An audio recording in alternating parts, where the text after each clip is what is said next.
Coming up on Mountain News this morning, health departments across Kentucky could be losing federal funding. And the deadline to apply for FEMA disaster assistance is fast approaching. Dedicated to Eastern and Southern Kentucky, this is WYMT Mountain News this morning. Good morning. I'm Amelia Lee here with you on this Thursday, March 27th. We are quickly heading to our weekend, and the time is now 6 o'clock, which means it's time to check on in with meteorologist Megan Dusmall this morning for a look at that forecast. Megan, we've had a bit of a chilly start to our spring season, but I know we saw some 70s on that forecast earlier. We do. It's something to look forward to. We are not in 70s yet today, but we're making our way closer and closer to that mark, seeing upper 60s for those highs. And yes, 70s are in the forecast as you go into your Friday, Saturday, and Sunday. Well, let's take a look at this morning, though, because it's a very stark difference to those temperatures just mentioned. We are sitting in the 30s for most of the area. In fact, below freezing as you're traveling towards Jonesville at 30 degrees, 29 in Grundy, 28 in Clintwood. So yeah, cold start to the morning. Grab your coat on the way out, and as you head into the afternoon, here are those warmer temperatures, mainly sitting in the mid to upper 60s. So not too bad compared to yesterday, right?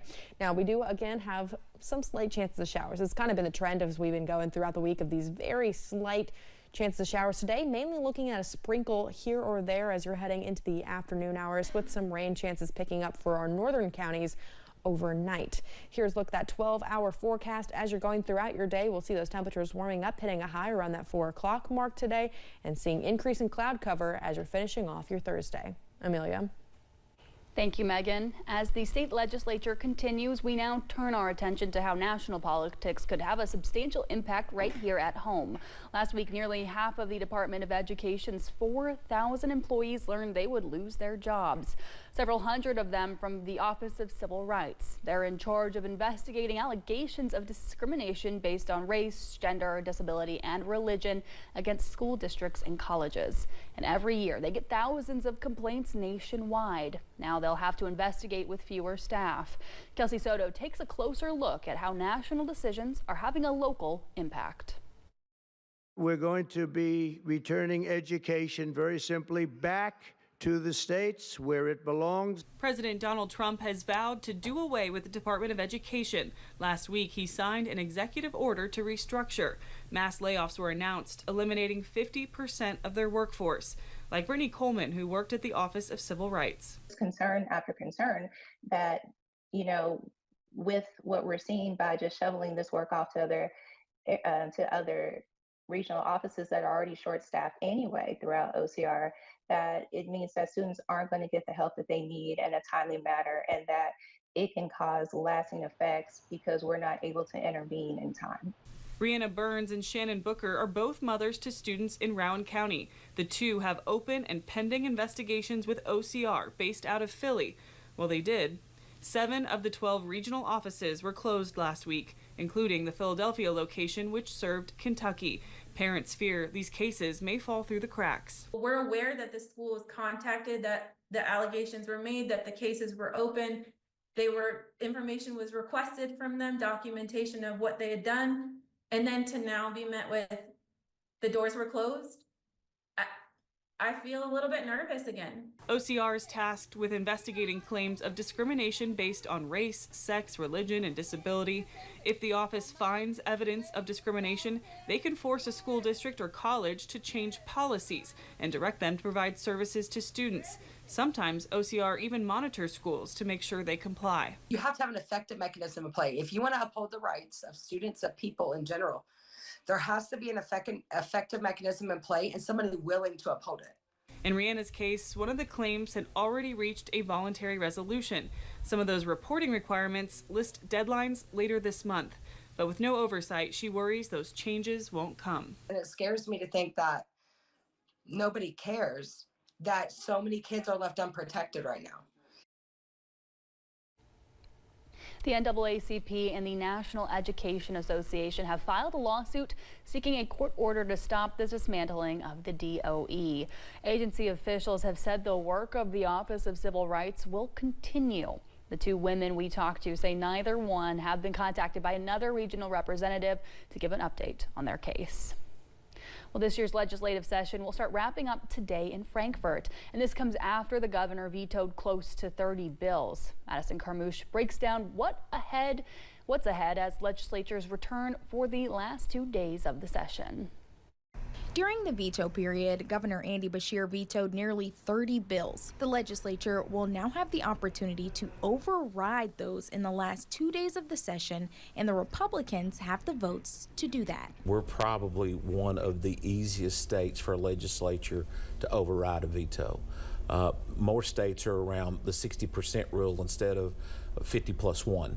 The governor vetoed House Bill 4. The bill would stop colleges and universities from providing differential treatment based on someone's religion, race, sex, color, or national origin. I think everybody should be welcome, and what we should do is not get in the sense that we give priority because of somebody's status, but again, they should get priority because of their accomplishments. Beshear also vetoed House Bill 495. The bill reversed the governor's 2024 executive order banning conversion therapy. It also prohibits the use of Medicaid for gender-affirming care. You can't get that type of medical care on your private insurance policy, so why is the state funding that?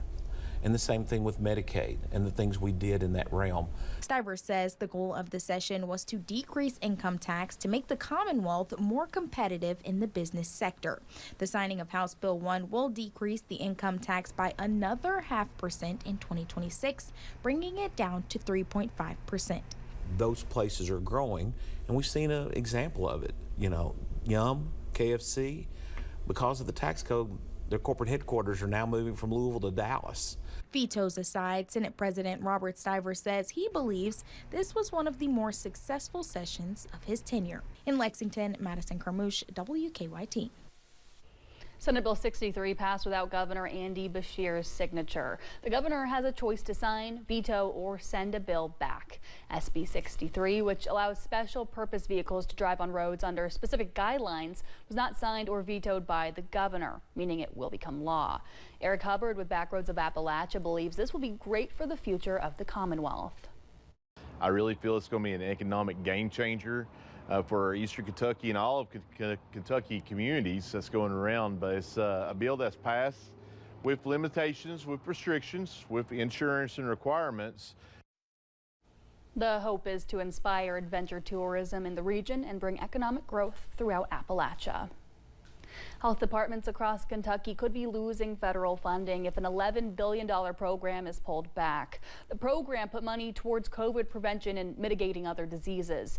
Federal officials say it was a pandemic-era program that's now a waste of money. The Woodford County Health Department doesn't yet know if its COVID funding will go away, but it's worried about what would happen if there's an outbreak of another disease. Knowing that our state and federal governments will support us here at the local level is crucial to being able to protect the health of the community. The State Cabinet for Health and Family Services told us in a statement they've been notified of the funding terminations and are waiting for more updates. The deadline for flood victims to apply for federal assistance from FEMA is approaching, with less than 1 month to apply. The deadline is April 25th at 11:59 in the evening. If you were affected by the floods, you are encouraged to apply for assistance. Officials also say it's important to answer your phone if you've already applied. However, if they do not get in contact with you after a number of attempts, then your application will stop. So it's critically important. Officials say it's also important that you are checking the mail for a letter that may indicate you're eligible. They say it could be just a simple document that they're missing and not to lose hope. The ARH Disaster Relief Center in Hazard is moving to a new location. The one located in the former J.C. Penney building since the 2022 flood will close today. Supplies and equipment will be moved to the new facility at 414 Roy Campbell Drive. It will reopen there on Wednesday, April 3rd. Hours of operation will be from 10 until 4 Monday through Friday.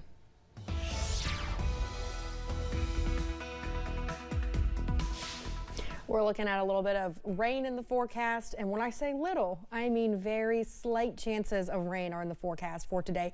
Maybe a sprinkle as you're heading into the afternoon, and right now maybe a little bit as you're traveling towards Wayne County. Overall, It's going to be a nice day, though, as temperatures do increase. Now, here's a look at the United States temperatures, and right now we're sitting in the 30s, but take a look at Kansas City. They're sitting in the 50s right now. That warm air is moving its way across, and we will be seeing some warmth as we're heading into the evening hours. So here's our current temperatures, mainly sitting in the 30s, but as we head into the afternoon, we'll get into the mid and upper 60s. Definitely an improvement from yesterday, but more warmer weather is on the way as we see 70s in the forecast for Friday, Saturday, and for Sunday. But for today, here's what you can expect in terms of those temperatures. We will be hitting a high around 4 o'clock for today. And as we head into the overnight hours, not going to see those temperatures getting as cold as they did today. We're going to go and drop to about 50 degrees for our overnight low. Amelia. Thanks, Megan, and thank you for joining Mountain News this morning. More news is on the way. Just ahead, questions about another college protester detained by immigration agents and the response from officials.